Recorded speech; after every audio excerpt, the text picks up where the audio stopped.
What's going on, everybody?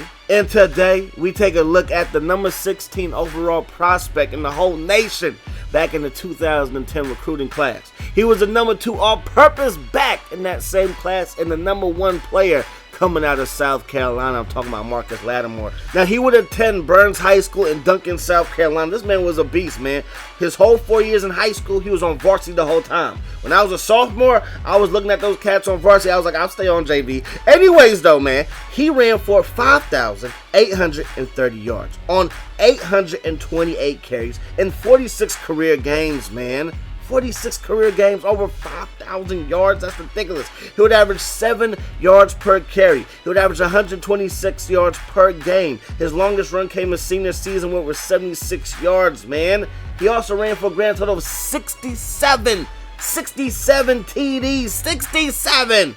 And he put up 31. I said he put up 31 TDs his senior season. So the man was a beast. The fact that he played varsity, like I'm serious, man. I saw the cats on varsity, and I was like, you know, I'm gonna spend one more year on JV, get my mind right, maybe get my body right just a little bit too, you know, hit the weights a little bit more before I go and take on these guys trying to get scholarships, you know, trying to get to the league. And I'm not ready for that, man. But the fact that he did that just shows that he was a beast, man. And Dylan Baxter, have you ever heard of him? He was the number 1 all-purpose back coming out of high school that same year. I mean, the running back class really wasn't that great. You also had Josh Huff, who was recruited as a running back, but of course played receiver for Oregon. So the fact that Marcus Lattimore wasn't number 1, in my opinion, was a travesty. It was a travesty. Let me repeat that. It was a travesty to not have this guy as the number 1 running back throughout the whole nation. Now, I do get it, man. And looking at the recruiting class, man, he was ranked number 16. After him was Keenan Allen. Now, of course, we know these guys because they're in the NFL.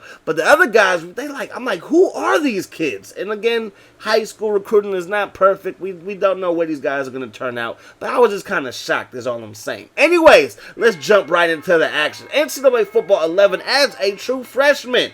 81 overall with 96 speed, 90 agility, 80 break tackle, 83 truck, 72 elusiveness, 72 ball carrier vision, 85 juke move.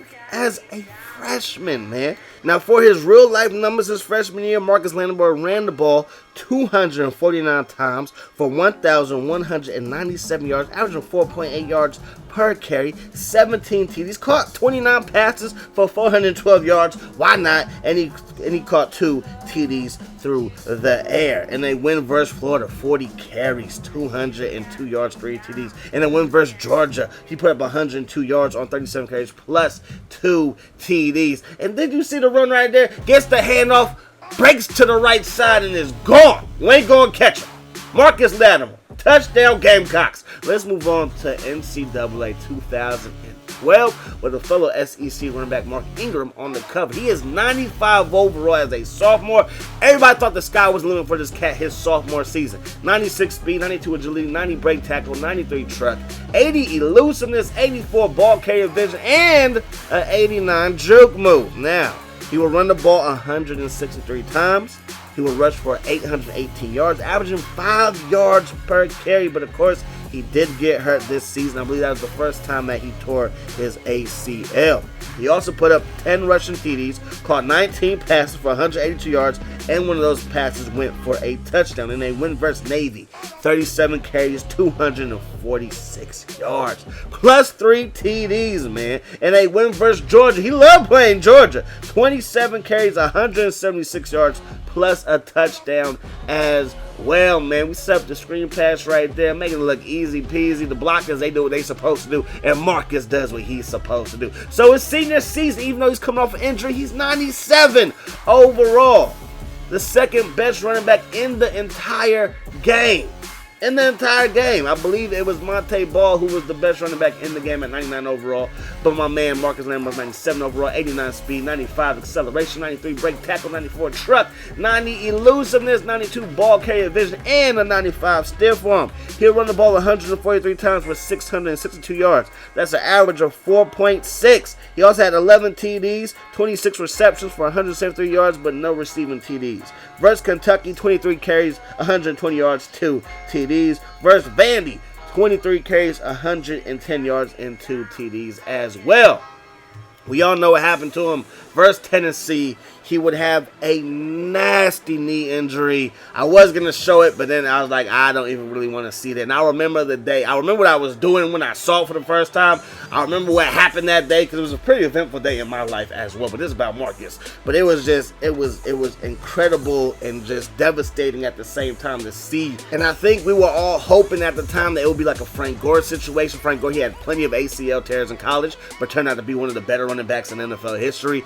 Willis McGahee, he was great in his own day. He had a few years in the NFL where he was a monster. And of course, in the national championship game his last year in college, he had a gross knee injury as well, man. So he'll be drafted by Jim Harbaugh in the San Francisco 49ers. He is 70 overall. Oh, he was drafted in the 4th round if everybody is wondering. He's 70 overall, 86 speed, 83 agility, 89 acceleration, 87 truck, 89 ball carrier vision, 85 stiff arm, 85 spin move. So that's what I was hoping as a Niner fan, that he would bounce back, be like a Frank Gore. Even though Frank Gore's knee injury wasn't nearly as worse as Lattimore, neither was Willis McGahee. Like Willis McGahee, that was bad too, but we all saw it. I mean, I believe he blew every ligament in his knee and dislocated his kneecap. And I feel lucky that he's still able to even be a regular human being to a certain extent.